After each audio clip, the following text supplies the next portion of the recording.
Carl Fancy. You got Ralph Lauren table mats. Hey man, table mats. We live now. People robbing me. Live. It say off air. It's live on mine. So one of the things with Google Hangouts is it's going to be very difficult. They don't allow you to talk over each other, which we do a lot. So that's going to be a difficult thing. So I don't know. Just pay attention and try not to talk to somebody else talking. That's all I got. Yeah. Raise your hand. Pick me. Oh. I'll call on you. All right. I'm not ready. What are you doing? I'm trying to secure my iPad. I'm not gonna tell you what I'm securing it with right now. I'm a ball of alcohol. Huh? Oh, he's a ball of alcohol. Nope. I got something better. All right. How come everybody else is bigger than my?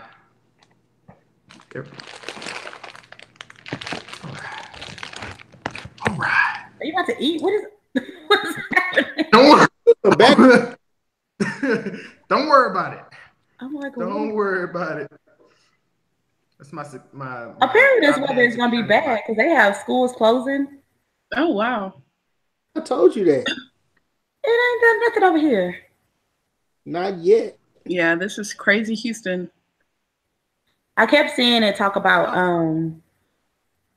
tornadoes. Tornado watch everywhere. Yeah, I wouldn't worry about tornado. I'll worry about hail. Well, ain't no hail. Everybody told me you was talking about some hail. Ain't no hail. Hey, you got a new car too. You should be worried about hail as well. I ain't worried about no hail. You know how often it's hail in Houston? You got all that money. You ain't got no money. Hey, you got a new car too. We live. Huh? We live on YouTube. What up, YouTube? All right. Let's go. Let's do this. Wait, Baba said, did he get up? I blow my nose. The show must go on. That's fine, but nice. That's fine. Waited till we went live on YouTube to blow your nose. I need to blow my nose. Timing is everything. Oh. Hopefully I got snot showing or something. I don't think I need to do it 5 seconds because it sounds pretty quiet. Awesome.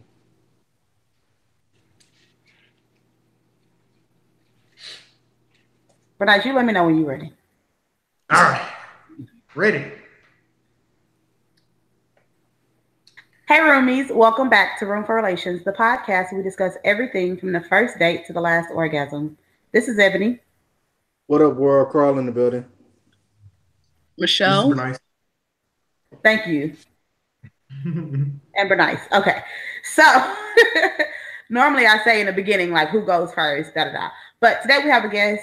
Michelle Gomez is on Room for Relations after years of us talking about it. My fault. But Michelle is here. She's joining us. If you don't know Michelle, she has a podcast called Networking with Michelle, where she gets to talk to all these dope people about different topics. It started as mainly a business podcast, right? And now it's kind of grown into something else. Correct. So yeah, I definitely started with marketing networking because that's what people know me for. And I've evolved. So now I say life strategies with a bit of entrepreneur advice because everything is intertwined. Mm-hmm. So you talk about everything, and I got to go in there and talk about relationships. My business partner, Elisa, got to go in there and talk about sex. And so strategies that'll help you in all of your life, not just work. So she'll join us at the end of the show. I'll let her tell y'all a little bit more about what she does. But she's going to be here for us to talk about sexuality, which is going to be an interesting conversation. But of course, before we do all that, we have to do the sexy times. So we're going to go through the articles and then we will go from there. So Did anybody read the articles that I sent an hour ago? Yes. I'm like, my phone. Yeah, hold on. It's okay if you didn't. I just was asking, just checking. All right, so the first article talks about being in a relationship and double dating, and they found that it's actually good for your relationship. They said outside of having sex, doing activities with other couples actually helps your relationship. I mean, I guess if you want to have sex with other couples too, that might be good, but we're talking about activities outside of that. Okay. I concur. You concur? I concur. I think money, one, dating is expensive, right? Mm-hmm. And then usually anything that we do, whether we're in a relationship or friendships, it's like, let's go get something to eat. Let's get drinks. So if there's a way to kind of consolidate that and maximize your time, and hopefully your partner or your friends know how to act right when they're together. So that's a whole another obstacle. Right. At least I've been through that. But yeah, why not? Why not double date? Go, Carl. I'll tell you what, because it just turns into a competition. Ooh. And the thing you want to do is be on a double date with somebody that's extremely sappy. Now you got to compete with everything that he doing, and it's just gonna make you want to vomit the entire time you're on the date. That's the good part. Is when you're watching, because nothing will point out the either the good parts or the bad parts of your relationship better than watching another couple. Because one, I think being with another couple, especially if they aren't the best and they fight about all kind of crazy stuff, you can be like, well, we ain't as bad as them. Or if they are like all in love and touchy-feely and stuff like that, it might encourage you. It points it out like, hey, we don't do that. Maybe we should start acting like that a little bit more, which makes you more passionate and intimate with your partner. Michelle said no. Bernice, you double date? Dang it. I think I agree more with the first part that you said more. Oh, about we're better than them? Yeah. Mm-hmm. Because like when I see other couples, like whenever in the rare chance we do go on a double date or something, I'm definitely more aware that of stuff we don't do that they do. You know what I mean? Like, but I already know I'm not gonna do that stuff though. Oh. And yeah, because I'm just not, I'm not that cheesy, it makes me uncomfortable. I'm not cheesy. I'm not that cheesy. I don't do a lot of like emotional, cheesy as in romantic. Right. As in I'm not romantic. I'm not very romantic. But you view romantic stuff as cheesy though. We talked about that before, right? Yeah, like it feels, I don't know. It makes me feel weird. I get uncomfortable or something. I don't know. Yeah. If you're a kid, it makes me feel I get uncomfortable. I think if you do a double date though, it's not really about the romance. It's really more about platonic, right? I'll be damned if my date takes me to a candlelight dinner with another couple. I'm like, right. But I think the article gave a good example of like bowling, right? Mm-hmm. I think bowling is a great group activity, friends, couple. Yeah. We can all have a good time. So that's what I would think about. Right. Date like that, Dave and Buster's, like we're gonna go, have fun. Yeah. Why you saying no, Carl? Unless you're competitive, then it turns into why can't you bowl like she bowling? At least she holding her team down. That's why we losing points. You ain't no ride or die. But we don't have to be on teams. We can be. Oh my God, I just can't. So now we got to fight because I'm not as good at I can bowl and I can shoot. I can play basketball. What can I play at pool than she is? You say you can do all that stuff until you're on a double date and you find out you're not that good as you thought. I mean, I'm not that great, but I like to hype myself up. I feel like I'm decent. Double date with somebody that used to play varsity basketball. Now all of a sudden you the weak link. I guess. I guess I look at it like we're not. I mean, I guess technically you're saying if it is a competition, like where it's a us against them type thing. But I agree, like activities like going to a carnival or, well, I guess that might be considered romantic. I don't know. I'm trying to think of other. Huh? Carnival. Like the Houston Rodeo. That's romantic. It can be, yeah. Oh, okay. I don't know. I'm just asking. I guess carnivals like are nostalgic for me. Where I'm thinking like high school, and you know, you go with your boyfriend and do stuff. I don't know. I don't know.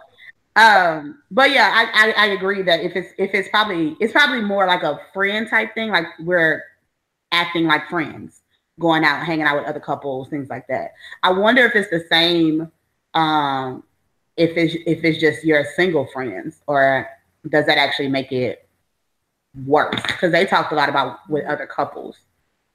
But I wonder if it's like, oh, we go hang out with our single friends.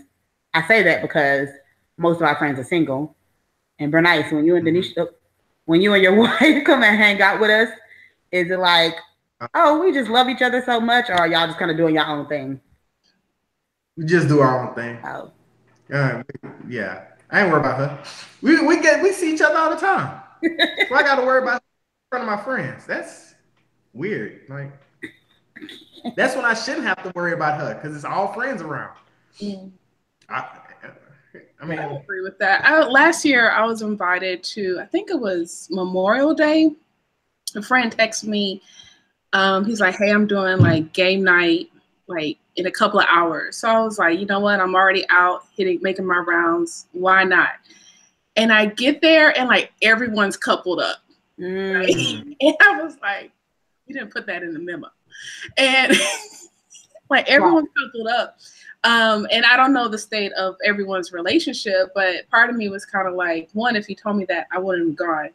Two, if he gave me enough notice, I would at least brought another friend or something. But I definitely felt like the odd one out. I'm like, dude. Yeah. I could definitely, recently I had to ask a friend, I was like, is it going to be all couples on this thing that you invite me to? Because for the most part, I'm cool, but I want to be aware. I want to know ahead of time so I can act accordingly. Whatever that means. But yeah, I could definitely see that. But I'm wondering if like, what if you're the only couple though in a group of single people? Is it still cool, you know? Or does it become okay? Do you feel like y'all act differently when y'all are with y'all couples friends versus like, do y'all go like to dinner or things like that with your couple friends? Single friends. Do we go out to with our couple friends? Yeah, married friends? Or single people? Huh? I'm asking you, my question is, do you see a difference in how y'all interact with each other with your couple friends versus your single friends? No. Keep it 100. Always. You know what I'm saying? Is that what the kids say? Keeping it 100? Go keep it 90. Got the shirt. Huh? He said 97%. 97? No. Yeah, that's probably closer. Like, yeah. I keep it 97. Yeah, keep it 97. Nobody keeps it 100. Let's be serious. Nobody keeps it 100. That is your theory. No, that's the truth. You know this. Science tells us no 100. Okay. Any other thoughts on that? No. Okay. Have y'all? I'm pretty sure we talked about this on a previous episode, but it came up again. It talks about couples that constantly post about each other on social media and what that actually means. What do you think it means, Bernice? I see your face and I see you thinking. I'm thinking. That's my thinking face. I don't know how I feel about posting about your People that do it a lot, do you think that means they have an awesome relationship? Because I'm posting all the time about my partner. Uh, I don't know. It could be a couple of things. Like it depends on the person. So if let's say it's the woman and she posts a lot, she just generally posts a lot. You know, like she keeps people or her friends involved in her relationship and her life, and she likes to put out in the world what's going on in her life. And if she's with someone, that person is part of her life. So as such, you would expect for her to post a lot about that person, right? Um, so I guess it's okay if that's normal for that person. Now, if that person only posts a lot when they're with somebody, I'd probably raise an eyebrow. Um, but I don't post about. I don't do a lot of posting, so um, I don't know. I may not be the best judge of people's social media activities because I only post a few things, and it's usually materialistic stuff, not related to anything that's really important in my life. I mean, I do post my kids sometimes. I have a few posts with my kids, but most of the time I'm just posting superficial stuff. So I'm probably not a good judge. Got it. Carl, what do you think it means when somebody posts a lot about their relationship? So I think that's two different questions. So first you asked about couples posting a lot, and I was gonna say I've never seen couples mutually post a lot. Oh, okay, yeah, that's true. That just that overdone, right? And I don't know. I've seen both sides. I've seen one side where it's like, okay, that's dope that that person is really into their significant other. I've also, excuse me, while I break God code real quick. I also got a home that he definitely like came into town. We went out, partied all night and everything. Next morning, like crack of dawn, 6 a.m., long ass post about all he thinking about is his wife and how he can't wait to get in town so he can come straight to her and see her. You've been in town for like a day already. She don't even know you.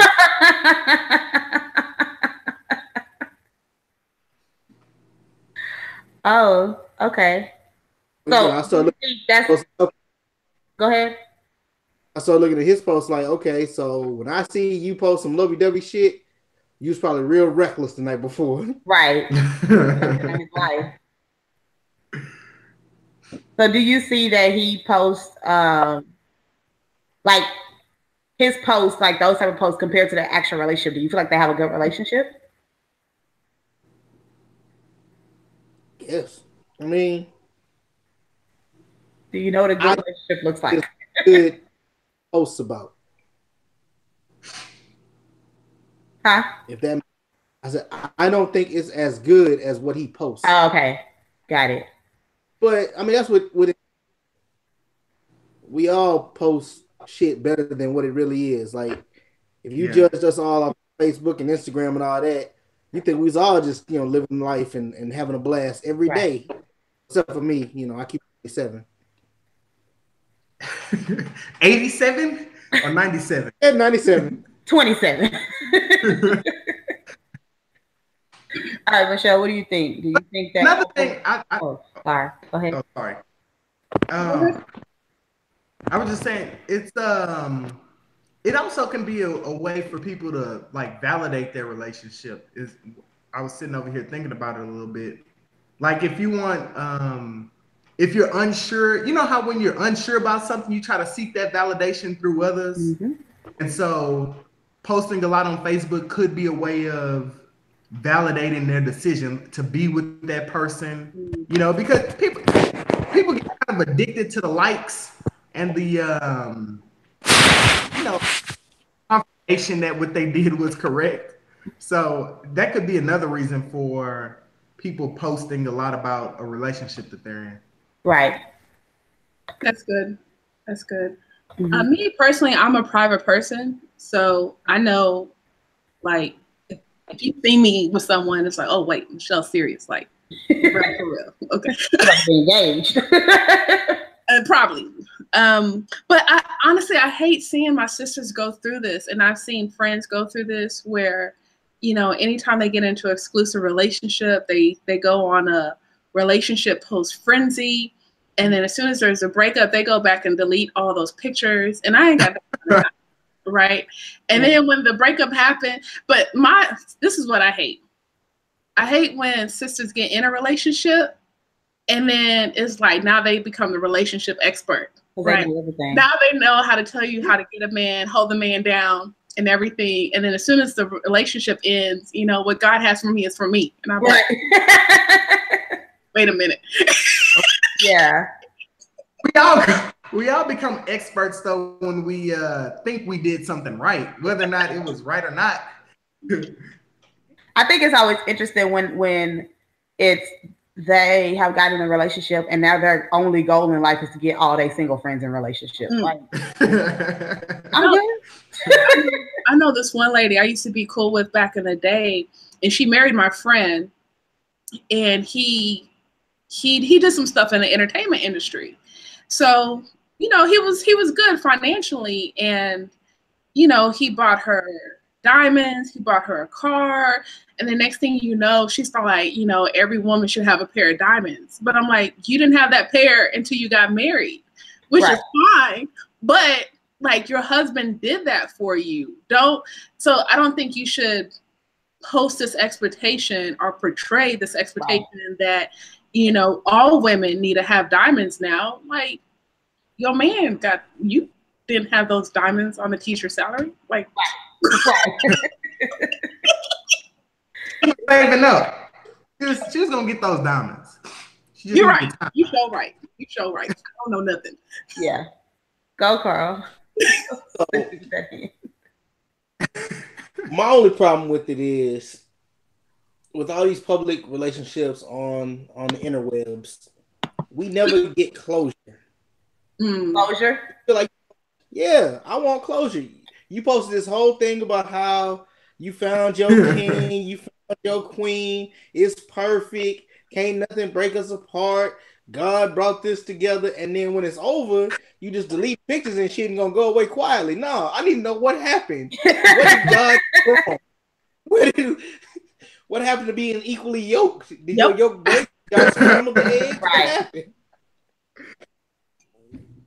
No, that is true. That's very true. Where it's like you didn't went through this whole relationship with them, and then when you start asking what happened, well, why are you in my business and let people like have their private moments? And it's like, but you told us everything else. I want to know. Right. I have like a real friend. Like I knew she'd break up with her boyfriend because two things. One, she wasn't posting couple pictures, and then two, her birthday passed. And there was no picture regarding her birthday. So there was no birthday gift, no birthday dinner. And I was like, hey, girl. How are things? How's the boo? That's funny. Oh, I'm sorry to hear that. Right. But thanks for the compliment. On social media. Yeah. Yeah. So basically, this study found that people that have high relationship visibility or basically overpost about their partner have relationship insecurity. And they actually were able to connect it to your attachment style. So attachment style is usually based on like growing up, how you felt attached to your parents. And so there is avoidant attachment, anxious attachment, and secure attachment. Avoidant attachment is basically you kind of withdraw from your partners and you kind of ignore them sometimes. Like you still want to have a partner, but you're just not, like when they're not around, you're not thinking about them. I like that one. Anxious attachment is that fear of losing. And so sometimes it's like, it's just like that concern like that they might go away. So you're very worried and you need reassurance a lot.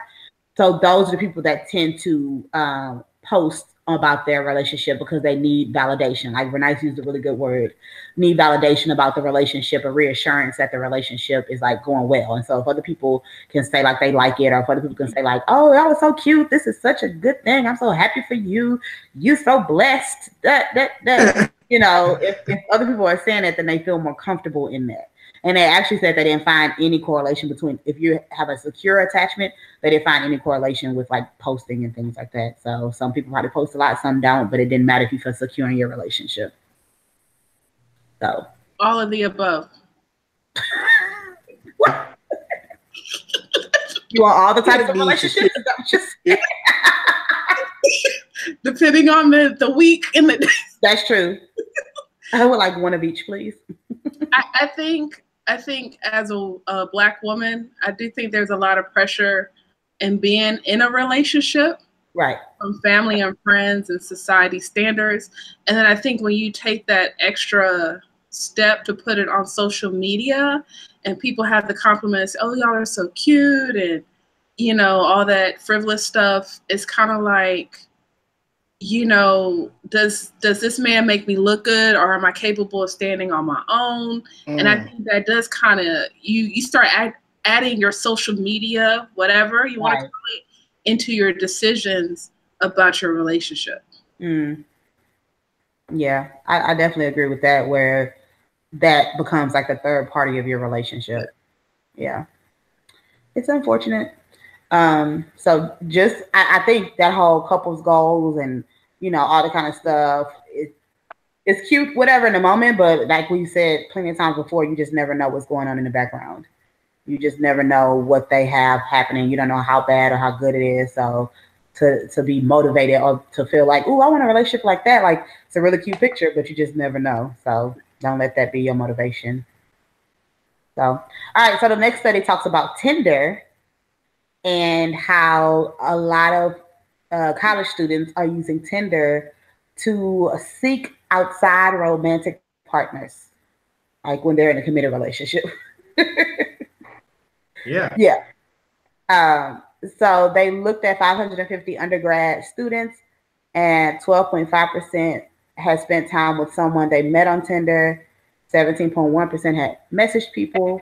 8.9% had been only 8.9% had been physically intimate.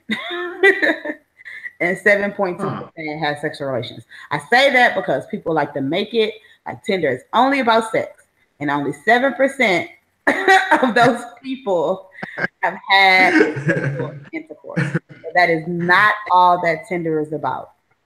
But they did find that a percentage of their participants indicated they saw people who were in a relationship on Tinder, like being very direct, that they were in a relationship on Tinder. And they were saying that Tinder is a way that students have, they call it extra didactic partners. So outside of their relationships, extras. I was like, I haven't heard that word. Okay. They had it in quotes. I think they made it up for their study. I don't know. Clearly. What is? I've heard of extra, I've heard of didactic, not together, but okay. I was about to Google it, so I'm glad you clarified. You Googled it? I was about to, but you made it seem like you were. They have it. They have extra didactic. Now I can't say it. Extra didactic partners is a partner outside of or in addition to a partner that you're committed in a committed relationship with. So basically, somebody you cheating with, or unless you're in an open relationship or something, and it's not necessarily cheating. But the word you're looking for is side hoe. or my other girlfriend. Like, you can have more than one. You can? If it's okay with your main. Possible. Right. It's possible. You know, if we keep it at 97%. Keep it 97. You don't know what kind of relationship they got. Let's be real. Let's keep it 90. Yeah. Keep it 97. 100. Ain't nobody keeping it 100. Okay, we're gonna have that conversation again. So,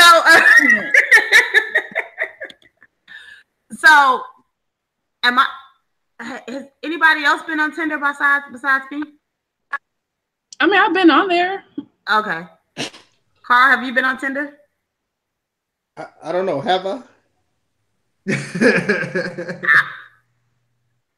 Hey, I remember I let y'all do that for me for a while. I don't know. Was I on there? I didn't. Your other friend did that. I didn't do it. I think you were on.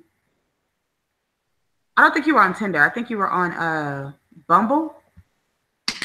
Damn it. Were you on Bumble? You don't remember, huh? I don't know. Oh. But apparently they was fucking on Tinder. I should have been on Tinder. They're not on Tinder. Anyways, well, I know for somebody who has, I won't ask Bernice. I'm going to assume you have not been on Tinder, and we're going to go with that. Okay. Okay. Just making sure. Hold on. Everybody be cool. He might have an extra didactic partner. I have not. You okay? Thank you. I have not. I haven't had a didactic partner, so I don't have the extra. I don't need the extra. I gotta find a didactic one first. Never been on Tinder or any other website. No dating, no Ashley Madison. No, nothing. With one, I can say that with 100%. Right. What's the word? 997. Assurance. 100% assurance. See, I'm not even 97%. I'm 100% sure. Got it. I've never been on any website, forum, anything. I've definitely seen the profiles of men. Not mine. Oh. Not yours, but nice. I have not seen your profile because if I did, I have never seen. I mean, I've definitely seen the profiles of people that have on there. Either I'm married and my wife knows I'm on here. I'm married and my wife does not know I'm on here. I am in a committed relationship, and this is why I'm not showing my face.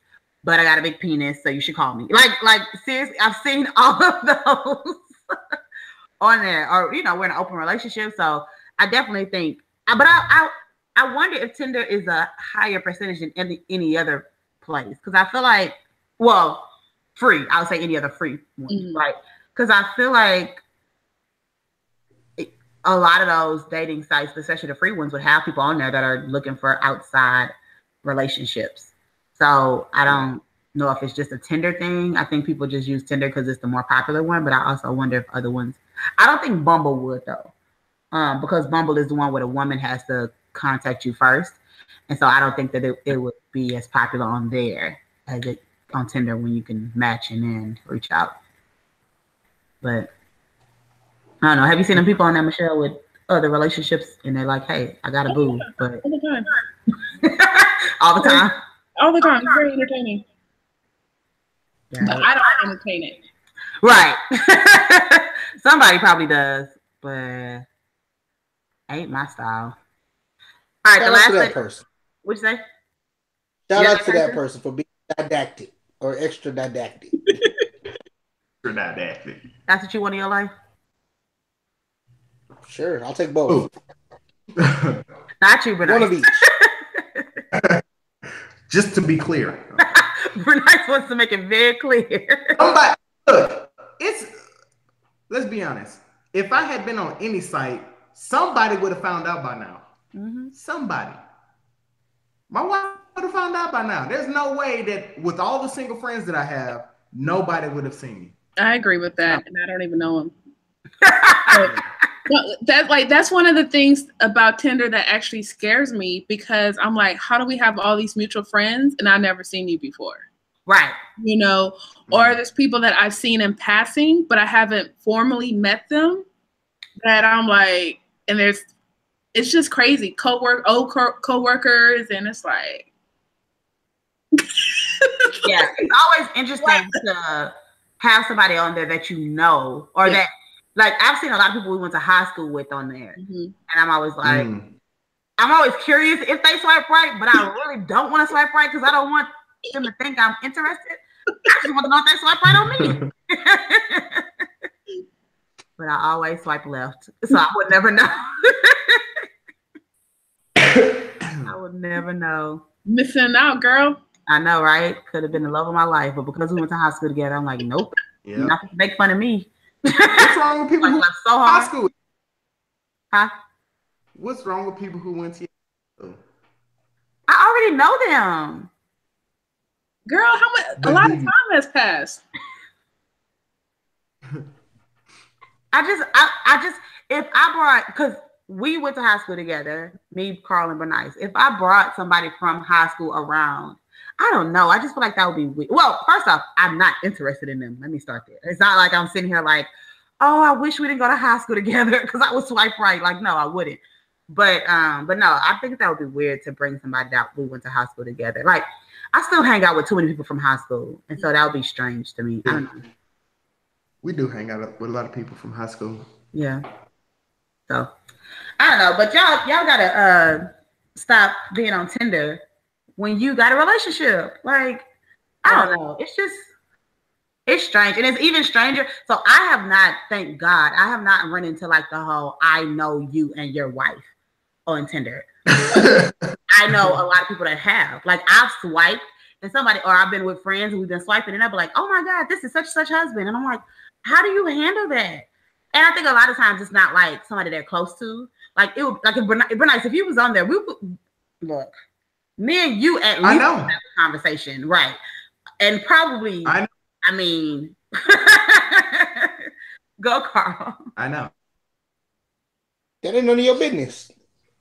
You just swipe and keep it moving. This ain't got shit to do with you. Whatever. That's my friend. Or you, my friend. Like, even if Bernice wasn't married to my best friend, if Bernice is my friend, if you married, we still gonna have a conversation about it. Like, nigga, what are you doing? Like, I see you. I see you. I mean, look, Tinder or no Tinder, folks are out here reckless. Very much so. Very much so. But I'm at least, even if, like I said, even if your wife wasn't my friend, I'm still gonna talk to you about it because you really this desperate? You really out here looking for it like that? Like, we gonna have a conversation just because we friends. No, why you gotta go and call it desperate? Why I gotta go do it, Debony? Why you gotta go and call it desperate? Maybe I just want some didactics now. You need to not get it on Tinder. Because that, like Michelle said, that's just reckless. It is like so easy to screenshot and send. Like, why bring that into your house? Like, why? Whatever. Numbers game, 8% chance, so I'm smashing.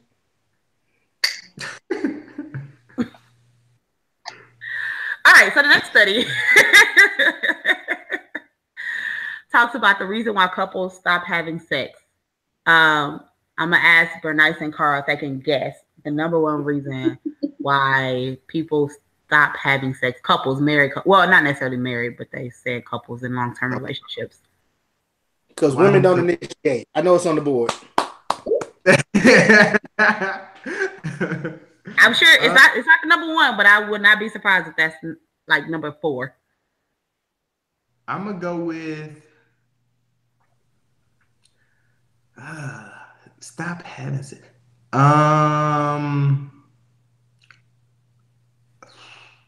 They don't feel like it. I'm gonna go. Good answer. Why do they feel like it?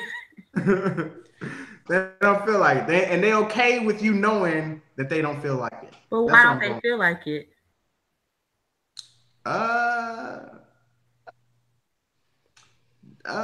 They just don't. They need a reason. Women don't need a reason. Point of the study. People don't need a reason. They just don't Just don't feel like they're tired. They're tired. That's what they're tired. And that is the answer. 71.5% of couples said the reason they no longer have sex is because they are too tired. Tired, yeah. Yeah. Sounds exactly. I would know, but yeah, that makes sense. People get tired. You work a lot, you know. I'm sure there's other stuff revolving around it, but I mean, when you got a lot going on, you just get tired. Wear and tear. You get tired. Yeah. It's interesting. Huh? People do. You say you don't get tired? No. Never tired. I'm a machine. Not really. I'm not a machine. I'm a regular guy. I get tired like everybody. I'm a normal person. I'm tired now. That's not gonna stop you from trying to have sex, though. No, of course not. No. They also found that half said work or being too busy was another reason. That's the same thing. What are you talking It's about? not. So I thought the same thing, but it's not. Like, you can not be tired, but just have a lot of stuff on your schedule. So they're saying work like they're doing work. Like yes, like they're doing work or they are out. Just, like if we have 20 activities we have to do this week, then we just don't have the time. It's not necessarily I'm tired. It's just like we got home at 10 o'clock. I got to go to bed and go to work. Like we just don't have time. Our schedules are off. Like you're busy during this time and that time, and if I'm busy during this time and that time, our schedules don't line up. This is so confusing. People gotta learn to have lazy sex. Have what? Lazy sex. I'm tired. You tired. You just roll over on your side. I'll be on my side. 7.5 pumps and go to sleep. I agree with that, Michelle. I definitely think it's okay to not have full sessions all the time. Vigorous sex. Okay. Yes. Gotcha. Sure, that's a good one. I also think it's okay to let me just lay here with it in there. You don't have to move. I'm gonna just lay with it in there. That's what you're talking about? Is that what's Carl, is that what you're talking about? Yeah. Good old lazy sex. Look, someone got to do the work. Somebody got to move. Nobody move. What are we doing? Lay here. We just lay, we just spooning. But with insertion. Insertion. Yeah. Sporky. Yeah, there you go. That seemed right for the moment. You gotta make time. Yeah, and I think that's the big thing with when people are like, I don't want to have to schedule sex, and it's like sometimes life is gonna get in the way, so you have to create a schedule or put it on the schedule or say tonight is the night. Like that's just a part of life, because if not, you're gonna find yourself going 3 months without having sex. Yeah, and sex is a big part of relationships. Or just have spontaneous sex.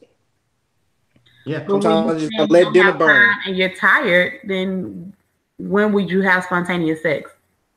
Sometimes you gotta let dinner burn, or conference call, have sex. Like fuck it. And if that works, that's fine. But a lot of times, it's so many factors that contribute to not wanting to have sex. Where at least if I have it on my schedule, I know I need to do whatever I need to do to prepare for that and get ready for it. Whereas if you walk in and I'm cooking dinner, you start kissing on me, but I'm already annoyed because this, and that happened, and I gotta feed you, and I got, like it's gonna be real hard for me to be like, oh yeah, let's just do it. Like, yeah, like I was talking to a friend last week about this, and I'm like, foreplay starts before the bedroom. Exactly. Right? So even if you schedule sex, which I think is very boring, but I'm like, there's just certain things that have to be in order, at least for a woman to have sex. Right. And like, I know me. So I'm like, these bills need to be paid. I'm not saying the man is paying all of the bills, but I'm saying to take that stress off of me, the stress of the household, because I'm going to contribute financially. Right. Like how can you want me to perform sexually when we have so many things lingering in the air that are not taken care of? Right. But had broke sex? What? You ain't never had broke sex? I have had broke sex. Right? But I'm just saying broke sex. No, okay. But the reason was I'm tired, right? I'm talking about mental, emotional, physical fatigue, right? There's things that are probably weighing on you after a certain amount of time that's even going to take that sexual desire away from you. Right. And then even if everything is good, it's not a matter of, like Ebony said, if I'm cooking in the kitchen and then you start, it's like, okay, why don't you send me a sweet text message during the day? Why don't you send me some roses like once a month or ever so often? Like there's little things to kind of have the build up before we get to the bedroom. Right. Yeah, I definitely agree that, you have to understand that sex, even spontaneous sex, still needs to have some type of foreplay, whether that's during the act of getting started or way before that happens. To be able to have spontaneous sex, I need certain things to kind of be in order to feel like I'm in the mood. And I think that's what a lot of people forget. And I think that's why it's such a stigma against scheduling sex. But I feel like if you've been with somebody for 10 years and y'all got 3 kids and all this other stuff, like if we say on Wednesday we're gonna have sex, like I don't see nothing wrong with deciding that ahead of time. So okay, so I know this Wednesday the kids ain't got no soccer practice or whatever, so put them to bed early and I'm gonna take a bath so I can kind of relax my mind and get my mind together so we can be intimate in my relationship. Like, but I'm a huge advocate for scheduling sex when you because not having time is just an excuse. And let me not say that. It's not just an excuse because it's a real thing and I get it. But I also think that you have to, it's sometimes about your mindset when it comes to sex. And people do think that sex is supposed to be spontaneous all the time. But in the words of my business partner, Lisa, she was like, how often has sex been spontaneous? Like, how often has a woman had sex and didn't have her legs shaved, didn't put on some nice underwear? Like, you knew you was going to be having sex and you prepared for it. So it's the same thing. I done fucked right past some hairy legs before. I understand that, but a lot of times you prepare. Yeah, about the holy draws, taking them off anyway. Yeah, but you want to switch it up. You want to have a mix, Right. So and it may not be the quickie, it may not be the vigorous, right, or the lazy. Gotta switch it up, right. And that's the goal. You don't want to, of course, you don't want to have to schedule sex for the rest of your life. But when you come in and see me and tell me y'all haven't had sex in 3 to 6 months, and I ask you what efforts have y'all made, and it's like, oh well, when I come home I give her a kiss, or when I come home, I grab her booty, and it's like, but she says she don't have time, and she said this is going on. I'm like, well, when have y'all made this a priority? How have you made it a priority? And so I just think that's a good space to start. Well, usually we start with what's going on with your mindset and all kinds of stuff like that. But I think that's something that can be added if you're not having sex at all. It's a way to at least get back into the routine of like, because after so long, it becomes so easy not to. What? So I do think women need to initiate more. Yes. Word. At the same time, I also feel like a man needs to make his woman feel desirable. Right. In order for her to have that confidence to initiate more. I agree. Here's my question. What happens when somebody sends a scheduled sexual session and that meeting invite gets declined and the receiver does not send a new time? She didn't suggest a new time? No new suggested time, just declined. Then y'all you know what? And this is why people struggle with initiating, even outside of the calendar invite. I think the calendar invite can be a very sexy tool. Like, I feel like if you send somebody a calendar invite that says, I don't know, something freaky, like, I think it will catch you off guard, and can be a very like, oh shit, like we're gonna get it in, like I do. Especially like you said, it's about 17-minute meeting invite. But I also think that yes, if you decline it and you don't say anything else, then now that person's gonna start thinking like, well, are they mad? Like, what's the problem? Why do they not like? I'm gonna start thinking, is the relationship over? Like, he don't want to reschedule this? Like, what are we doing? No more invites. And then you're gonna get home and try it anyway. No, you declined that invitation. Remember, now you got a whole other fight going on. Because you declined. That's when you got to rub one out on schedule. No, you declined it. It's not on schedule. I'm saying if I send the invite and you decline, I'm gonna rub it on schedule. I'm playing this. Come home and she in bed like, no, go outside. I'm gonna finish myself out because clearly you weren't interested. Yeah. All right. Those are the sexy times. So we do have a question today. I really want to get up and get some wine, but there's a couple people watching, so I won't. Oh, So let's just go into the letter. Everybody good? how do I see these people watching? Is there a way to? At the bottom, it shows how many viewers we have. I don't see that. Ain't no You bottom do? of mine. Ain't no It's bottom not? on mine. Oh, okay. It just say we got 2 viewers. That's all. No. What up? Who are they? So we can say they're. I don't know. in the It show? won't let them chat for some reason. How do you even get? See, now we're going all off topic. I'm one of the viewers. No, I'm not. I'm not.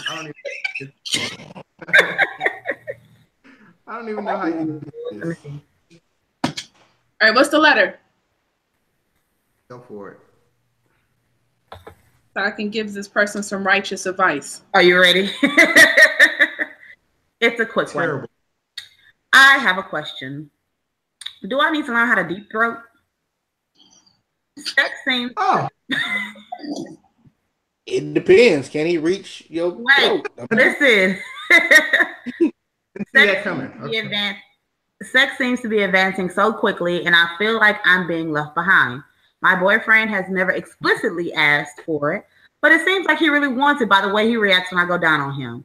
I don't want to be too explicit, but he does push my head. If this is something I should know how to do, can you all give me some tips on it? Nope. Michelle, you had the righteous advice. I do have righteous advice. So I am. I think so. Nothing is wrong with being sexually successful, right? So I do believe if obviously this is important to him, and it's even important to her for her to write in.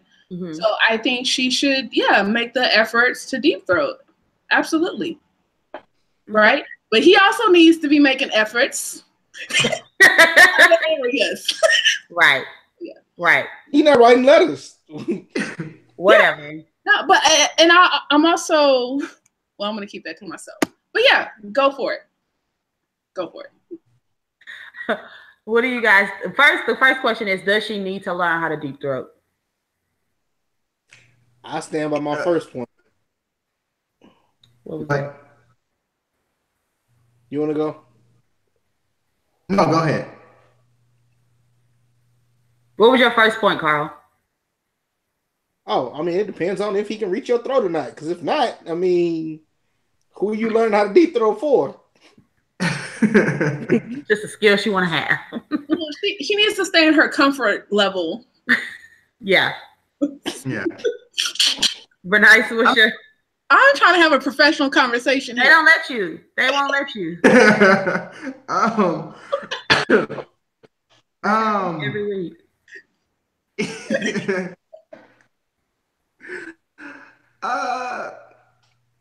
I don't think there's any harm in her learning how to deep throat. That is my response. Okay. No harm. So the first question is, do I need to learn? The answer is no, you don't need to learn. Like, I mean, right. if she wants to, if she's If asking you're the interested question, in it, that means that she's willing to learn, in my opinion. right. And she should go ahead and do it, because it seems like she just wants confirmation from us, or maybe non-confirmation, whatever the opposite of confirmation is, rejection or whatever. So I think she should just, but I don't know what that means though, if I'm being honest. Like, What you mean? learning? I don't know what it means when she says should she learn how to. Oh, you ain't never been deep throated. I don't. I think she's thinking too much, right?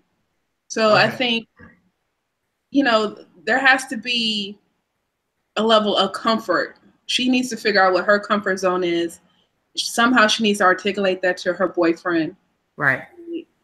Verbal and nonverbal, and go for it. I definitely the only. I mean, there's nothing wrong with learning skills and trying to get better and things like that. My Right. only concern is always when somebody is doing it before someone else. Um, I Yeah, I just it sounds like you want to learn so you can keep up with whatever this fictitious Yeah. level is, or whatever of sexuality or openness or whatever that you think is there. And that's what my only concern would be. If it was just like, yo, I want to be a freak for my man, I want to try all these things, blah blah blah blah, then cool. But the fact that you're like, he hasn't said it, but it kind of feels like it, so maybe I need to learn. And sex is moving so fast, because I agree. Like it's a lot of stuff now. I think porn has opened it up to everything. And so I understand that whole like, okay, how am I going to keep up? But if your only reason, I mean, and there's nothing wrong with doing something that you think your partner would like. I guess having a conversation, like that's number one. Like really understanding, is this something that he really wants you to do or even cares about? And then you can start there with the effort. I really wish I could read the comments. So, because somebody said they was watching, they were putting comments, and I know she probably got all the stuff to say about this topic. Oh, wait. Well, I look at it like, you found the comments? no. Oh. If I'm gonna be serious about the topic, I look at it like, yeah, she definitely need to have a conversation with him, because from what I'm hearing, I doubt that he's complaining about having oral sex right now. And for all she knows, it might not be something he really wants or needs. Mm-hmm. So he might just not know what to do with his hands while that's going on. Like, I gotta do something. All my life I've been doing this. This is all I know what to do with my hands when I'm getting head, so that's what I do. Right. Right. I wasn't trying to get an emotional response from you. I was just doing my thing. Yeah, who knows? I think that the conversation needs to happen first. So, as far as tips, anybody got some tips? We gave her some tips. No, we didn't. We told her. Okay, well, control your man's hands. Figure out what your comfort level is. Okay, sorry. Those are the tips. I mean, I've read plenty of stuff that talks like, this is how you do it. Relax your throat, blah, blah, blah. They make it sound so easy. I'm going to give you 3 quick tips. Not that I know from personal experience, but just from my research as someone who is very interested in sex and learning more about sex. Let me find that. The first one is to test yourself. So I've heard people say, like, when you're brushing your teeth, if you can't brush your tongue without gagging, that's, you might need to practice that a little bit. Why you shaking your head? What's the problem? That just sounds like a fail. I'm trying to get tips. I'm trying to help. I'm trying to help people out. I know, girl. I know. So start with your toothbrush and see how far back can you go before you gag, before you feel that. But that's one of those things where if you keep practicing, you can probably go further and further back. The second tip, of course, is what they say about like relaxing your throat. I don't really know what that means, but that's what people say. Like, tips on how to relax my throat. What does that mean? It means don't tense up when there's something approaching your throat.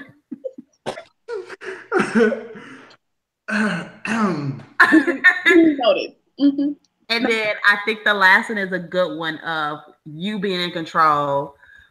You being in control and not letting your man be in control of like how deep he goes. Yes. So making sure that you're I don't know how to do it like without doing it visually.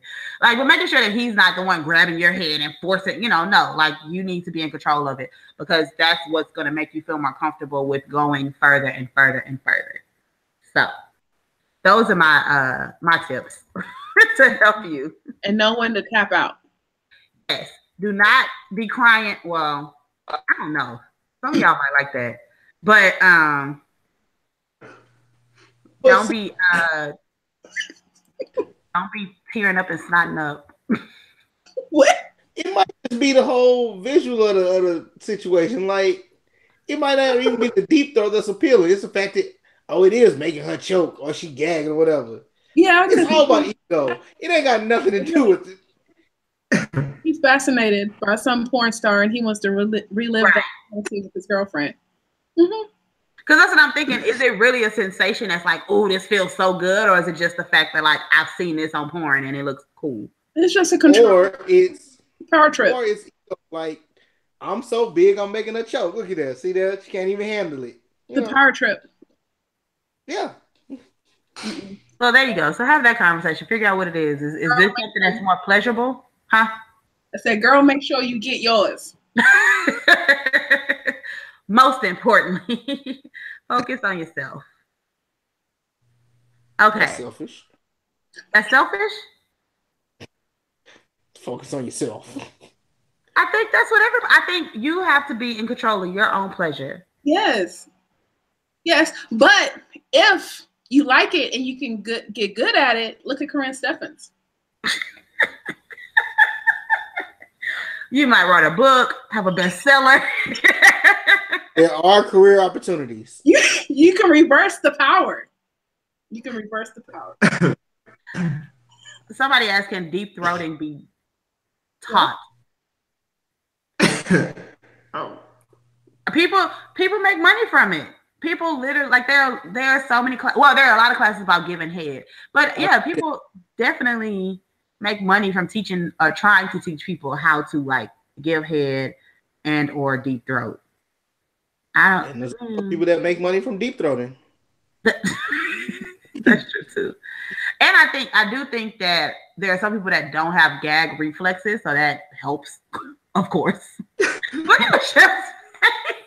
I'm like, how can you not? But I don't even want to know, nor find out. Some people don't have gag reflexes. I don't know. They ain't But, they ain't brushing their teeth. Or their tongue. They're not brushing their tongue. I don't know. So don't make sure if somebody's trying to teach you how to do it, make sure they actually have a gag reflex, so that you're not there trying to learn from somebody that don't even care what goes in the back of their throat. So, Lord Jesus. That's my advice. So how exactly do you make sure that you just walk up to them and poke them in the back of the throat? That's a question you should ask. That should be a qualification of, like, if you're gonna teach me this, I need to know if you have a gag reflex first. And you tell me. Excuse me, teacher, real quick. Just I'm sure, well, hopefully she has a friend. I know she wrote in, but hopefully she has a friend that could, advise her. Like, I know how all my friends get down. I can send you one. She said, I got some people that can help you with that. Everybody be cool. Where's this friend? How you know it's one? It might be several. Where are they? All right. If you have a letter, send it to roomforrelations@gmail.com. Okay. I'm going to pause for 2 seconds because I really do want to get some more wine. Okay. And we'll be right back, and we're going to do the topic, and then we're going to go. So we'll be done in like 20 minutes. I gotta Awesome. See. I told you 7 to 9. That's what I said, right? With a 30-minute late start. I know my friends, 7 to 9.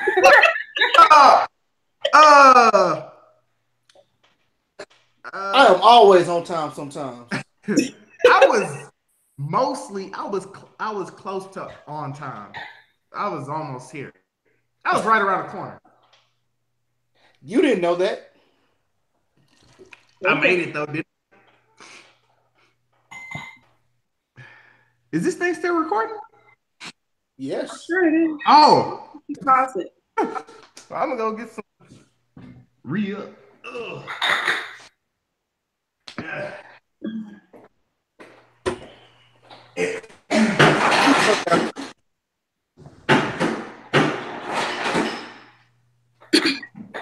Hungry. Ready to eat. Carl, where your snacks at? Ain't no snacks. Ain't no kids here. Where your juice boxes? I'm back. Thanks, Sha, for joining us. She said, don't tense up. That was one of my tips. My 3 tips was use a toothbrush to try it out. Don't tense up or try to relax your throat, and then you know it's relaxed by if it closes up because you're scared something will go back there. And take control. Those are my tips for deep throating. I think I want some Wingstop tonight. I hope she writes back and let us know if that worked for her. I'll check all these tips. Hey, Sha.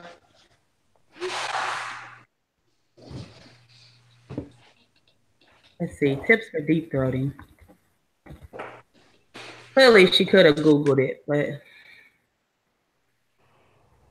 I think that was a good question for room for relations. That was a very relation specific question. It was. Next time you should ask your next guest the opposite version, Anthony. Ask the male guest the opposite version?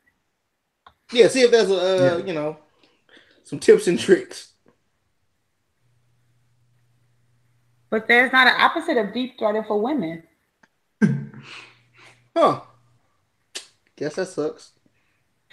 Oh, they did say that to make sure that use your toothbrush.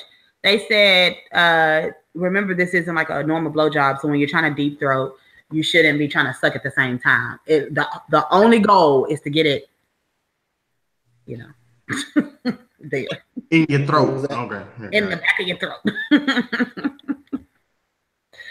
Just don't throw up. Unless you never know. All right, so y'all ready? Sorry. Yep. Okay. All right, we're back. We're gonna go ahead and finish up with the questions, the topics. All right. So today we're gonna talk about sexuality, a very broad topic, but we're gonna discuss it as far as like what shapes your sexuality, how does it affect your dating, your interests, like your sexual interest, things like that. But before we go into the sexuality piece, I know Michelle and I had lunch earlier today. We were talking about the difference between sexual identity versus sexuality and things like that. So I'm gonna ask the guys first if y'all can tell me the difference between sexual identity, sexuality, and sexual orientation. Mm-hmm. Wait, wait, I'm sorry. Say it one more time. Sexual identity, what? Sexuality, sexual identity, sexual orientation. Isn't orientation and identity the same thing? So I'm away. Because I think that it can be, but I'm explaining why I put both of them instead of just the one. Sexual orientation is who you want to have sex with. Agreed. Sexual identity is how you see yourself on the sexual spectrum. Agreed. And what's the last one? Sexuality. You got me. Oh, that's just male, female, right? No? No, gender? Sexuality is how intense your sexual nature is. That's what I'm going to go with. That's what I'm going with. Good answer. How intense? Is that what you said? Yeah. You know, like your degree of how expressing your sexual emotions, I guess. That's how you come up with. Yeah. Sexual emotions? The level of how you know, like there's varying degrees of how people express their... How you express yourself sexually. Yeah. There you go. That is what I'm saying. So the reason why I put sexual identity versus sexual orientation is because sexual identity can change based on the way I'm thinking of it. Because my sexual identity when I'm younger, or if I'm confused or whatever, the way that I identify myself sexually can change over time, right? So when you're younger, a lot of people just assume they're straight because that's what you're supposed to be, blah, blah, blah, blah. So then I present myself or identify as being straight. But then as I get older, maybe I am interested in same sex, opposite sex, and then I might say, okay, I'm bisexual. And I might realize, nope, I'm only interested in same sex. And now I'm, so that's why I was saying, I feel like your sexual orientation is what it's been and what's there, but your sexual identity might be how you kind of see yourself at that time. Does that make sense? Is that the difference? It does. Okay. Yeah. But for the most part, they're the same thing. Yeah. Okay. So, did you have anything to add to that and what we said so far, Michelle? No, I mean, I agree. I guess I understand what you're saying. I would just use identity and orientation interchangeably. Right. Yeah, I definitely agree with that. And so earlier you were saying you feel like people don't really know the difference between sexuality and sexual identity. What do you think that confusion is? Well, the confusion is with people just using the terminology wrong for so many years, right? So sexuality is how you express your desire with whomever you're with, right? Regardless of the state of a relationship. Where the identity / orientation is how you identify heterosexual, homosexual, and whatever falls after that. Right. Right. Question. Go ahead. All right, so everybody keeps saying sexuality and it's how you express. Are we talking about the freak scale here? Or, like, I'm not understanding. Is it just how? Yeah, in my opinion, yes. I don't believe in that whole freak. Like she's a freak, he's a freak. No, I'm just. Yeah, and I don't believe in she's a hoe, he's a hoe type of thing, per se. But yeah, it is like the degree, like how you get down. Like, oh, okay, you on some other shit. Okay. Yeah. Okay. Yeah, it's your openness to sexual activity or like you said, expressing your sexual yourself or your desire to somebody else. So a good example is swingers, right? That's sexuality. That's not sexual identity. Right. Gotcha. Because in most cases, the swingers, they're heterosexuals.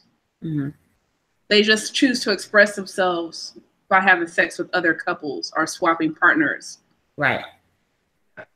Right.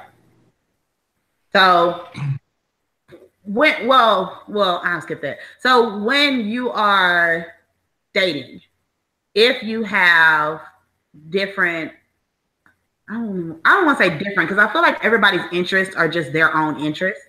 But at what point do you start to talk about those interests? Like, if I am a swinger or if I am interested in, I don't want to say swinger because I feel like that's kind of like a very specific thing. But let's say I have to have anal every time we have sex. Like, at what point do you tell somebody? You gotta in the bedroom when you're flipping. At what point? Say it again, Michelle. I said when you're in the bedroom flipping positions. I think that's a straightforward thing. I think that's very straightforward. So you just say, this is what? Or just what? Is anything off limits? Well, that's a question. For you, when you're in a committed relationship, is anything off limits? Yeah. Is anything off? Yes. Okay. ... Right. Deep throat. I think deep throating is off limits. Pegging. Pegging. Is that the only thing that's off limits for you, pegging? Wait, what? Pegging. I thought I was hip. I'm not hip. Oh, pegging is a woman having a strap on and having a guy. Yeah. Yeah, that's highly off limits. That's right up there at the top. That's at the top. Yeah. I feel like that's like straight black men's biggest fear. Well, the ones that don't like it or don't know if they like it. Let me say that. But I feel like that's the biggest fear. It's like, no, you think you're freaking to that, you know. And that's what I'm saying. Like, what is a freak? Like, you just on some other shit, and I ain't there yet. So, teach me. I think what I'm trying to say, and in response to your first question, I think one, most people give a false representation of their sexuality in the beginning. I agree. Yeah.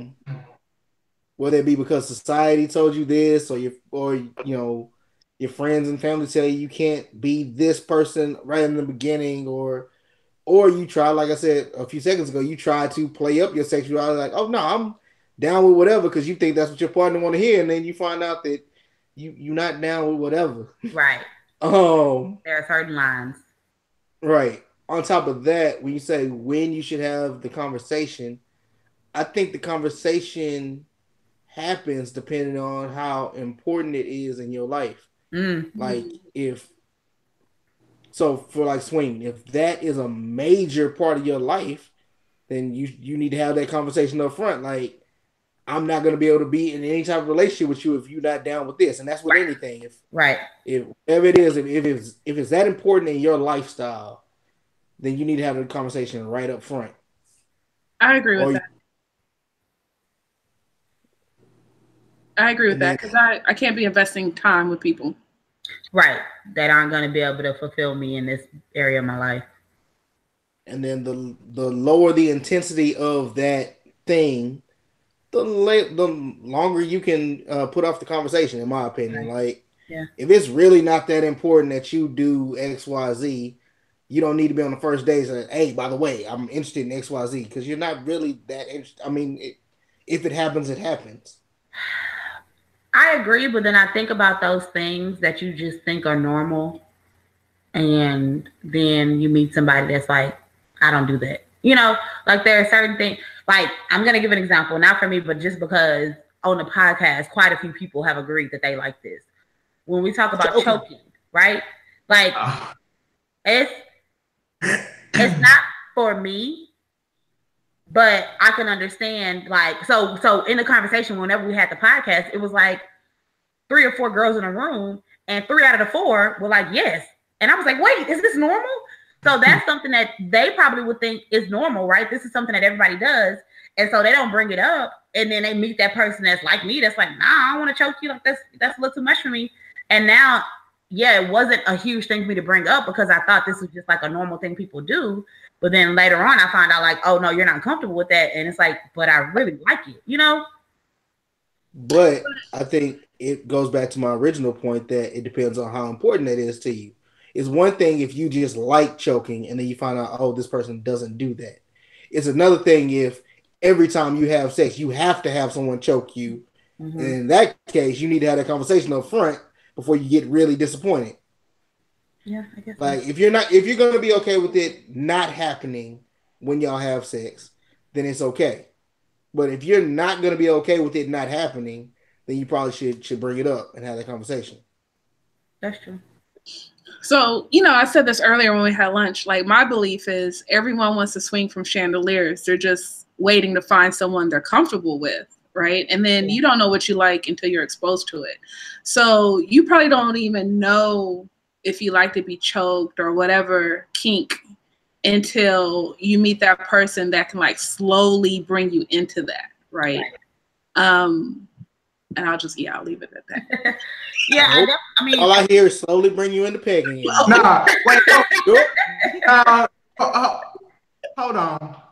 Now, ain't no slowly bringing certain things you can't slowly be brought into. Ain't no, nah.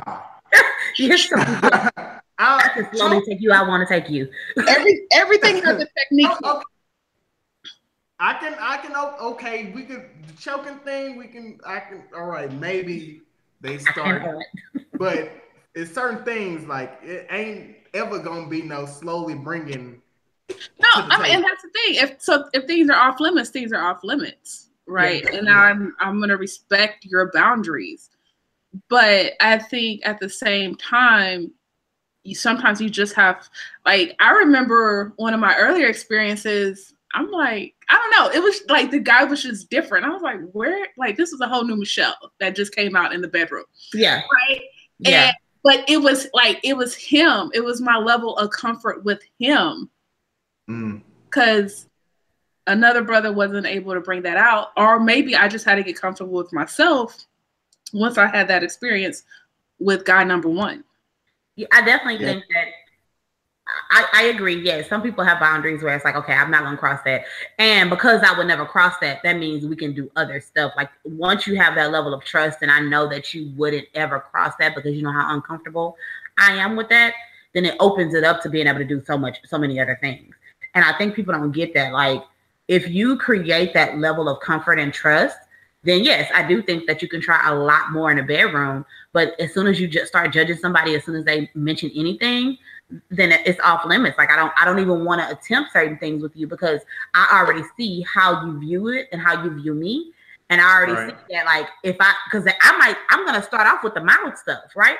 I'm going to start off saying like, oh yeah, like, I don't want to say nothing because, but I'll say like the hair pulling thing, right? So I'm going to start off talking about the hair pulling thing.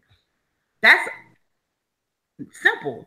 So if I say, oh, I like to get my hair pulled, and then you like, oh, well, why? That's cool. So now I know that I can't even talk about anything further than that, right? You've already made me uncomfortable. Even if it was like, oh, I've never done that before, I didn't realize that was a thing, that's a different conversation. But the moment that you just cut me off and be like, what's wrong with you? You're weird. So that's the level I'm gonna go as far as my freakiness right there.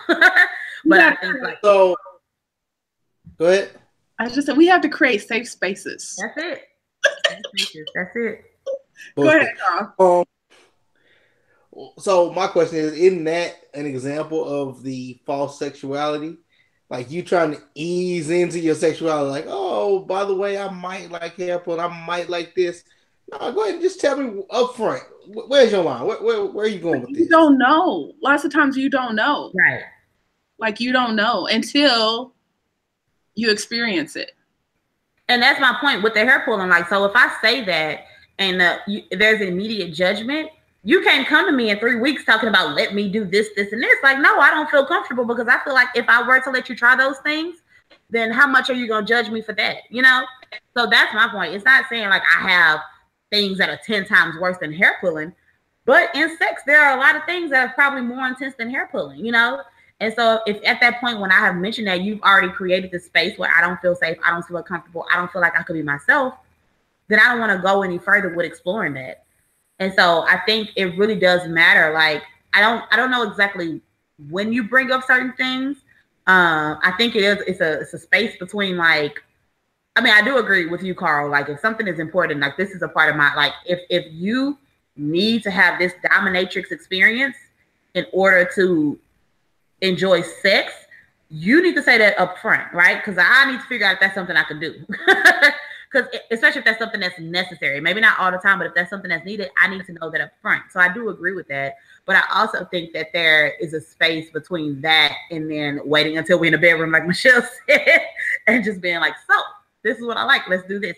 And I think that's why I'm always a big advocate of like, I like the flirty text. I love talking a lot before you get to the bedroom.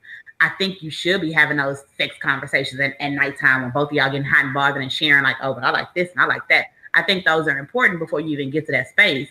Of course, you just still don't know what that person gonna do when you're there, but at least y'all have started having those conversations. Because she might be lying. Yeah, might be lying. Might be trying to hide on the wrong thing. Right.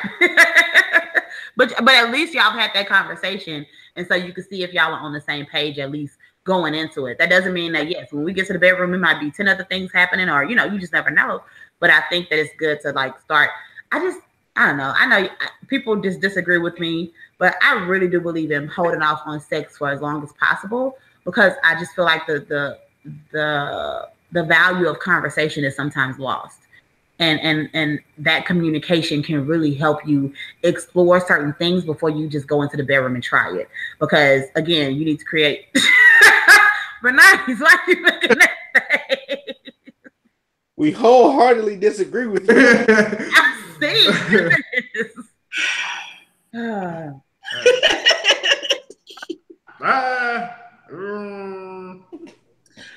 are entitled to. I'm not saying you are entitled to your opinion. I'm not I'm not on these streets. I'm not on these streets, okay? Right. I'm married. I ain't got to worry about these things. So, but in my mind, if I were, I don't know. Wait as long as possible. As long as possible. Like what's as long as possible? That's not what I'm saying. We tend to have sex quickly before we've even built a level of comfort with somebody, just because we have a sexual chemistry. right? And so my point is, I think that sexual chemistry can really build into something. Whereas, and I'm speaking as a woman, of course, because I understand men's sexual experiences are different than women's. But as a woman, I think your pleasure and your sexual experiences should be your priority. And most women understand that when we have sex, it's not, one, a guarantee that we're going to orgasm, two, even a guarantee that we're going to enjoy it, because we don't really know each other like that. So I feel like through those conversations, you're able to really understand each other. Y'all are talking, y'all are connecting. If nothing else, y'all are starting those conversations that are getting you more into it, so that the first time you have sex, it's like, we've been waiting on this, we've discussed this, and no, it's not going to go perfect, and no, it's not going to be like whatever. I'm not saying it's going to be exactly like y'all talked about, but now that we've had those conversations, there's a level of comfort there, so that when we do have those weird moments, like, we feel comfortable. Or when I do say, well, I like this, it's not a surprise to you where you're like, wait, you want me to do what? Like, that's what I'm saying. So I'm not saying you got to wait 2-3 months to have sex. Okay. I'm just saying. Why do you feel like you got to... Go ahead. Huh? Why do you feel like you got to stop building once we had sex? We can still build and have those conversations. I didn't say stop. But if you never had those conversations, a lot of people have sex with people that they don't feel comfortable talking about sex with. And that's the problem. Yeah. Well. Yeah, that's true. So I feel like we should start those conversations ahead of time. They should never stop. When I'm 70, I plan to be like, did you see that movie when they did that? Let's try that. Let's see what that'd be like. What movie you watch? Okay, no. I was watching. I have my nurse roll me over there so I can judge the shit out of you. All right. So, when you're choosing somebody or when you're dating somebody, do you? One thing that, I'm starting, as we're talking, Michelle, I'm starting to remember some of these questions. When you're dating someone, do you base who you date? Is there anything from your sexuality or from what you like sexually that changes how you date somebody? Does that make sense? Like, there are certain people I wouldn't date because of what I'm interested in sexually. No, because I don't think I'm that freaky. Like, I don't think I'm doing anything outside the norm. Why are you looking at me like that? I'm trying to think. My misunderstanding. I don't think. No, yeah, that's fine. I don't think so. I prefer to date women, but I don't think I'm doing anything like too out there where you need a certain type. Yeah. Mm-hmm. So, in my opinion, now I do think as I've gotten older, dating in general has gotten harder just because the social circles are smaller. But I don't, and then I've gotten pickier and so many other things that are non-sex related. So you saying like, okay, I won't date nobody over such and such height because I like to hit it from the back, and if she's standing up, I'm never gonna reach up there without a step stool. Right. Well, height is. I know what I like, right? I know what I like. So whether it's a guy or a girl, like height to me has always played a factor when it comes to sex. But I mean, I can't help that I'm short. You can't help that you're tall. Like, but I think that's where the personality and the conversations, because it's like, okay, I'll make an exception. I'll try it out. Basic rule, but yeah. I think I've had ideas of what I wanted to date based on whatever stereotypes I had. And a lot of those have been shattered. So at this point, I don't think I guess I'm thinking more physical, right? Like something that you can actually see. Now, personality wise, definitely. I mean, if you're a person that is just if you seem to be judgmental in other areas of your life, then you're not somebody that I necessarily want to date, because not that I have all these crazy sexual things that I want to try, but I need somebody that's one, and that now we're kind of moving away from sex, and I'm thinking about just in life.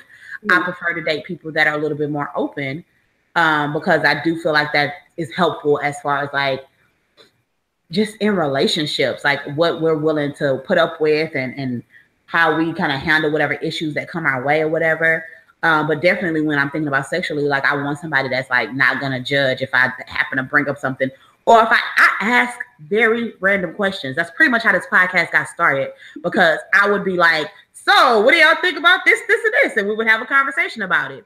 So I know that I might say something and you might be like, why you ask that? Like, what you thinking about? And it's like, I'm really not thinking about nothing. I just want to know, I want to have a conversation about it. So I can't necessarily be with somebody that's going to judge me on the way I talk about sex and relationships, especially because of my career. Was that last dude really open or open-minded? No, not at all. That's why we're not together. I didn't think so. Like, literally. I call bullshit. Huh? I call bullshit. Oh no, not he wasn't. And even one of the questions when he found out like I'm a relationship therapist, yes, but because I think we were together before I started this podcast. I can't remember, but I remember him thinking like, well, if you ever have kids, which everybody don't want to have kids, but whatever. If you ever have kids, like, what if they find the podcast? And I was like, they find the podcast. Like, he was like very concerned with me me being put out there talking about sex. Like that was a thing. Like, so yeah, no, that's why. And we could talk about that later, but that's why I knew we would never be together. So there's that. You'll know over time, just watching someone and their movements and their conversation. Like next. Yeah. I think for me, in looking at it, it had less to do about sex and more to do about what we're gonna do, where we're gonna be as in a relationship or whatever. Like, I think men in general are pretty open-minded with who we'll have sex with. Like, whatever. It's just sex. Now, who we choose to build with or be with, that's different. But, who we'll have sex with, that's a pretty broad spectrum. I'm sure you're right. Mm-hmm. You're not dating Bernice, so you don't have an answer to that. I did not say anything. So let's talk about you judge your wife on your sexual preference, right? What? Huh? Was that a question for me? No, Carl was saying something. I said, did you choose your wife based on your sexual preferences? Your sexuality? Oh. No. Based on my sex, pass. Good answer. So, what's the difference between physical attraction and sexual attraction? Oh, okay. Is this like a chemistry versus? No. Is there a difference for you? That's probably the question. Is there a difference between physical attraction and sexual attraction? Nah, I don't think so. I think so based on preference. Like, it could be someone that, and I'm just thinking my way through this as I talk, but you see this person and they're sexy or whatever, but you aren't personally physically attracted to them just based on your preference. Like, if you don't, she has what is typically the qualities of being, sexually attractive, but you're not personally sexually attracted to her. Like, she's sexy, but I'm not sexually attracted to her. Right. I don't know why. I mean, wait. So are you saying you're not physically attracted to her, or you're not sexually? I'm confused. What? I think it can work. In my mind, I think it can work both ways. You can have someone that is physically attractive, but you aren't sexually attracted to her. I mean, you're not sexually motivated to see her in that light. Like, say maybe a female friend or something. Like, she's sexy, but you're not sexually attracted to her. Like, that's the homie. Or you can have someone that is not physically attractive, but based on other things, you're sexually attracted to her based on what they do or what she told you she'll do or the conversation y'all had. Yes. Okay. think I got the gist of it. I think that a lot of people will say they had sex with people they weren't physically attracted to. There's something that you found sexually attractive enough for you to engage in activity. Mm. You just didn't want to be seen with them in public. I'm gonna go ahead and agree with Carl on this one. Gracefully.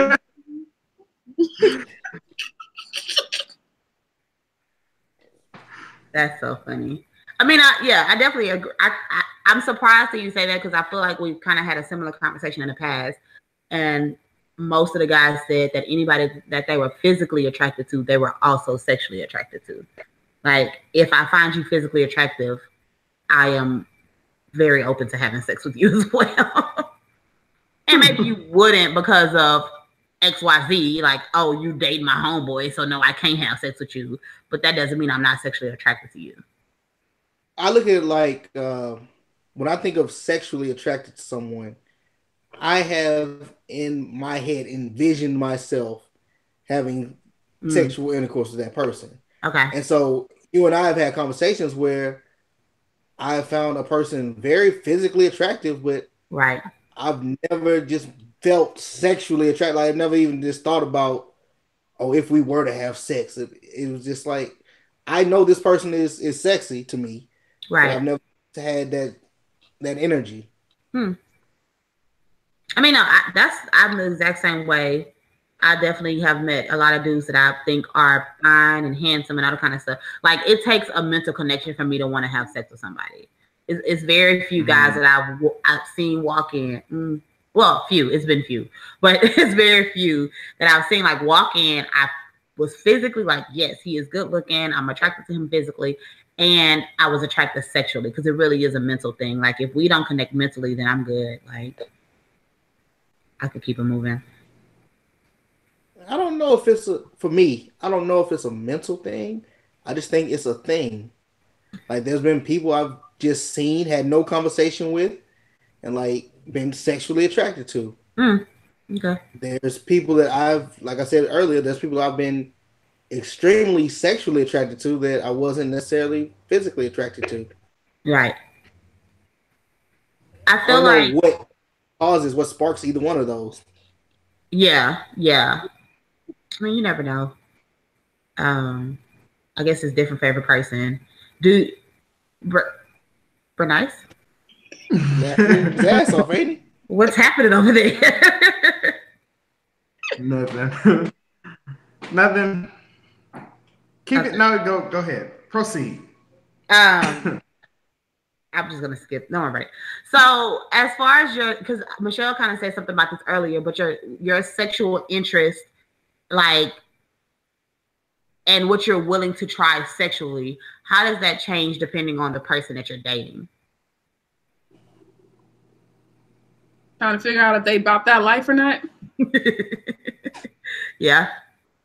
Or like you said, certain people kind of bring it out of you, right? Like, there are certain people that things that you would like. I feel like we all mature as we grow, right? So there are certain things we were like in high school or college and was like, I would never. Oh my God, blah blah blah. And as we've grown, those things change depending on who we having sex with. I would never send a boob picture to somebody. Now everybody got smartphones, and so I think that depending on the person. And never mind, I was about to do TMI. Don't worry about it. Just because them old Nokias didn't have cameras. But the interesting thing is that they're like, so I used to think that once you cross the line, like, that's pretty much what you do with everybody, right? So once I've done this with somebody and it's been fun and I've enjoyed it, then now from this point on, this is what I'm going to do with everybody. It's not the case, because some people just aren't. Yeah. You don't feel comfortable, or they just didn't ask, or whatever the case may be, and you just don't do it. Yeah, but you can't turn that clock back on the person that you are still with. Like, don't put it on the menu for me on Tuesday and then okay. Tell me it's off the menu now. No, we started that now. That's available. That's a good point, but I think, and I guess it depends on the activity. Like we just talked about, like, even if you have sex 3 times a week, like I would like to think there would be some switch up on what that's like, right? So it might be a quickie, or maybe it's the Friday date night where we have the time and things are drawn out. But Right. I don't, like, you can't bring out the whips and chains every time. Right. Right. So I definitely agree with that. I feel like sometimes people feel like because we did it one time, we got to do it every time. Nah. We got time that day. We ain't got time today. Right. And I think that and those, I think you have to be careful when you say stuff like that too, because there are some things that I'm willing to try, but if I don't like it, I shouldn't feel obligated to do it every time. I agree with that. I think sometimes people, like, once you try it, it's like, all right, now we're doing it. And it's like, but I didn't like it. Like, I don't want to do it anymore. Well, it's a level of expectation. Right. And are communicating that expectation. Yeah. Yeah, because if the other person liked it, then obviously they're gonna want to try to do it again. Right. So now we got to figure out how do we reconcile the fact that you want to do something that I don't necessarily want to do anymore. Right. Like deep throating. And anal. Well, the answer is an extra didactic partner. This is how you get all your needs met. Get them extra didactic partners. I do believe in that. Wait, let me back up. Believe in the extra didactic. No. That's part of the reason why I said, the girl, clearly she's curious about that, so she should try. Because I do believe what one person won't do, the other will. Right? Yeah. So I do think when you're in a relationship, and hopefully a monogamous, exclusive relationship, you are at least willing to try at least once to do certain things to make your partner happy in all aspects sexually. So yeah. Yeah, I want to go on record as saying I don't speak for that hopefully monogamous joint. We are poly-friendly around here. You done with that polyamorous life? He is not. I don't even know why he said that, because he is definitely not at all. But I mean, I want to be. Huh? I want to be. I just couldn't. I wish I was. But I feel like sometimes those statements are dangerous though, because then it doesn't give you agency over your body and your sexuality.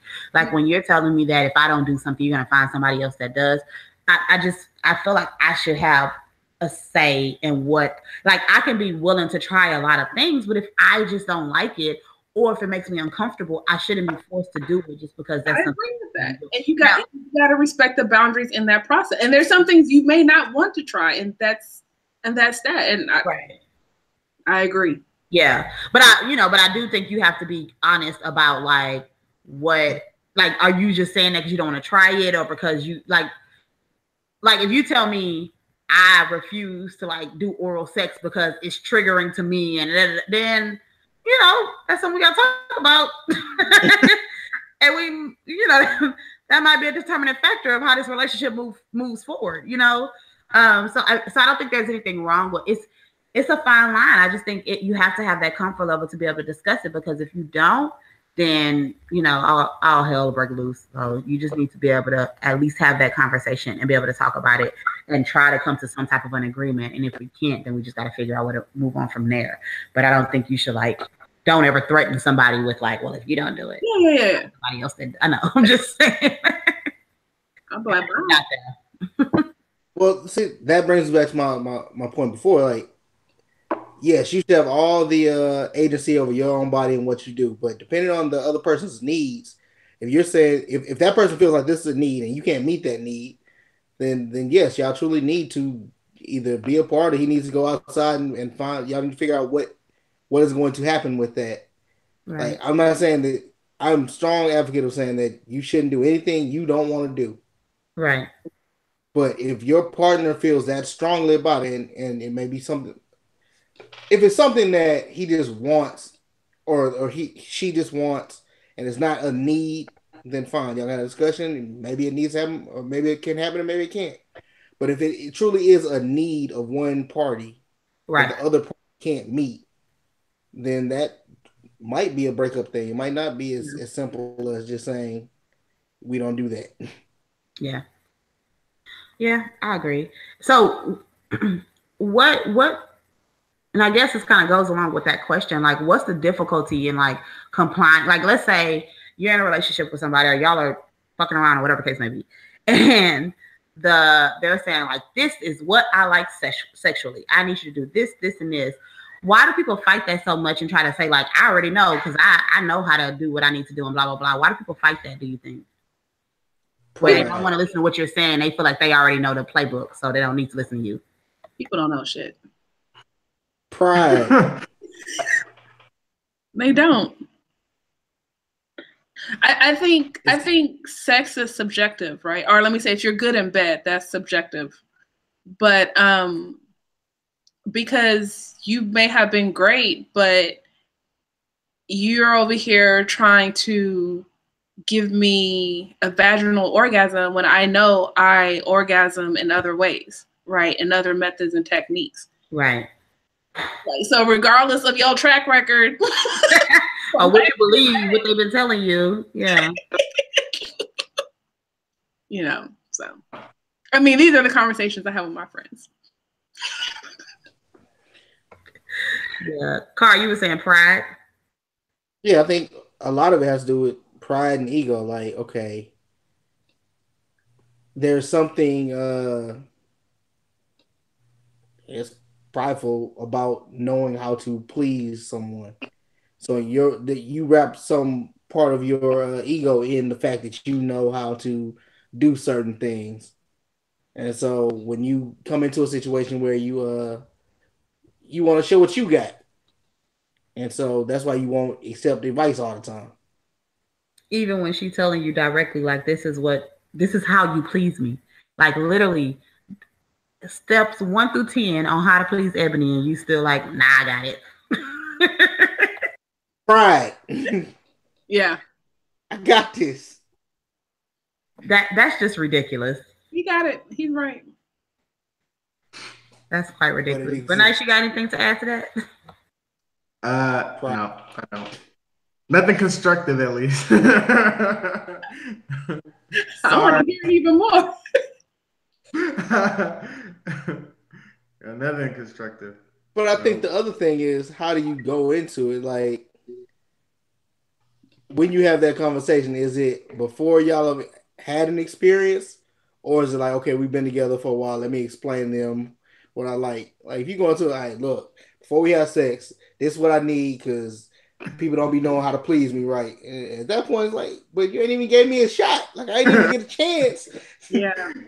I ain't even seen the thing I do. I'll give you a chance.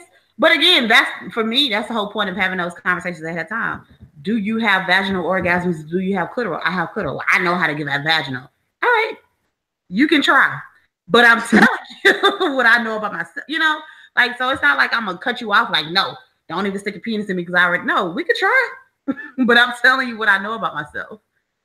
So. But there might be a chance that it's that one dude you like, look, I don't have vaginal orgasms. It's never happened. I appreciate your effort. And then that one dude come through like, nah, I really do got this. And surprise your ass. And that's fine because we're going to have sex anyway, right? So we're going to be having sex. So if you got the moves to try it, then go for it. But the bottom line is the biggest thing that I think people should know by now is everybody's body is different. Yeah. So that means that things that worked for this person over here may not work for me, or it might feel good, but depending on what's going on in my brain, I might not be connected to it. So it's so many things that determine whether or not a woman orgasms or whatever the case may be, or is even interested in sex. Like, there's so many things, and men, like, every move I try on this dude that worked wonders and worked well may not work for the next dude. And so I have to respect that and be like, all right, so what's your move? So I can figure this out and get this popping. So I think we have to listen. Yes, do what you want to do what feels good for you, and try to please me, but also listen to what I'm telling you on how to please me. That should not be a fight. Shouldn't be. But it is. But let me, yeah, profitable. So, they still want to try their stuff, That's fine. Put it on the list, but make sure you add my stuff too. Ooh.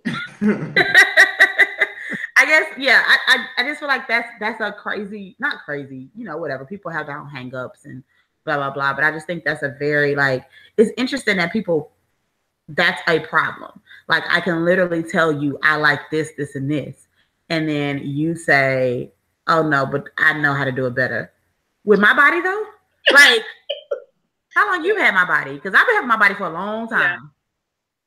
So had your body last night. Oh. Whatever. But again, that goes to pride. Like you saying that, you telling me how to step my game up, depending on the person you're talking to, is talking directly to their ego, and their ego is not happy with you telling them that they're unable to do something. Right. And that can spill over other aspects of life. Go ahead. What was the last thing you said? And that can spill over to other aspects of life. Like if this person is unwilling to accept input or advice about this, they probably gonna deal with other critiques harshly. Yeah. And the problem is that shows that you are completely focused on yourself and your ego and not the other person that's having sex with you, which is not somebody I want to have sex with. I mean, especially because if your goal is to please me, right? If it's about you getting yours and stuff like that, cool. But once it starts talking about pleasing me or pleasing the other person that you're with, like why let your ego take over? Because guess what? If I tell you and you do it, that should add more fuel to your ego, right? Like, oh shit, yeah, I did it, and she's feeling great and she's happy. But no, because it got to be your way. Nah, because you told me how to do it. Stop saying. It don't count. Right. I could have figured it out myself.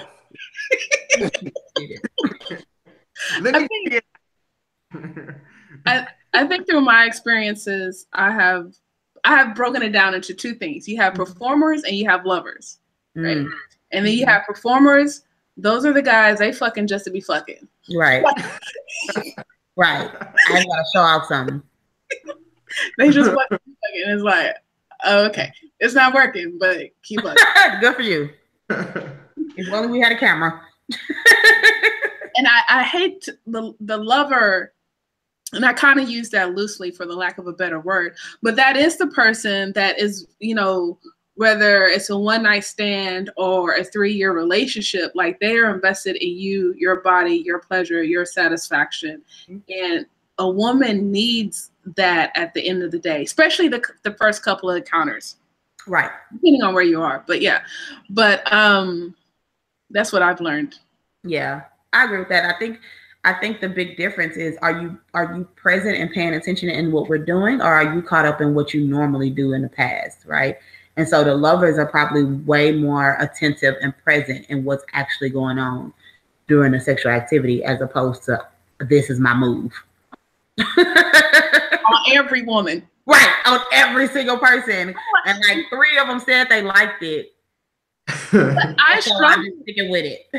I struggled through that when I was younger because I was like, are all these guys reading from the same playbook? I should anticipate. Right. Get the same guide after you turn a certain age. When you become of age, you receive a little book, and we can't show it to you. We have monthly meetings. I believe it. Right. Right. Look at that book of busting nuts. That's what we get. I guess that's a good one. That's a good one. There's a it's a book, so there's a forward, and then it says in this book this is a guide to pleasing all women. Just follow these rules, and then it's like 17 pages, and yeah, that's the book. That's what's happening. Okay. Yeah, it's a guide.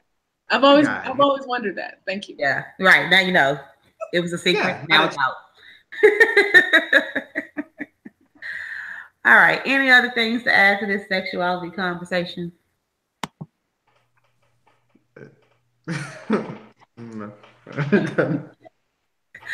All right, guys. Thank you for listening. If you have a little story, comment, or concern, email us at roomforrelations@gmail.com. Make sure that you subscribe, rate us on iTunes, comment on SoundCloud, iTunes, Stitcher, Google Play, TuneIn, iHeartRadio, wherever you find podcasts. Make sure you give us thumbs up and all those things. And head over to roomforrelations.com/shop to buy some merch and follow us across social media at Room for Relations and Room for Relation on Twitter. Yep, that's it. Thanks, Carl. Bernice. Thanks, Michelle. I guess. Oh wait, Michelle, tell them how to find you and anything you want people to know about your podcast, your books, because she's so cool. She's an author. Tell people about yourself. Yes, thank you. Michelle Gomez, last name ngome.com, and across all social media platforms. And yeah, Networking with Michelle's the podcast is much more tamed on my show, where it's very professional with an occasional F-bomb. But we talk about life strategies with a bit of entrepreneur advice for the African-American millennial. And you should see my cover, my afro, next to Room for Relations, hopefully. And what else? I'm just out here trying to find my way. She has 2 books that she's written and working on like 3 more or something like that. Oh, look, let me tell you about this 2018, the way this second quarter about to be set up. Now, but I'm grateful. Ebony's been real cool, and I think for the past year that we've known each other. Yeah. And but I'm online commenting on her stuff, so you'll see me. All right, she in the group. She in there with us talking about the stuff, adding her 2 cents to them crazy memes that the boys be putting in there. So, well, thank you for joining us. I really appreciate it, and I'll have your information in the bio. And she was on our other podcast earlier today, Between Sessions, the Melanin Mental Health podcast. So, if y'all listen to both, you will get a double dose of Michelle this week. But I really appreciate you, and we will talk to you, everybody, next Monday. Yeah, bye. Later.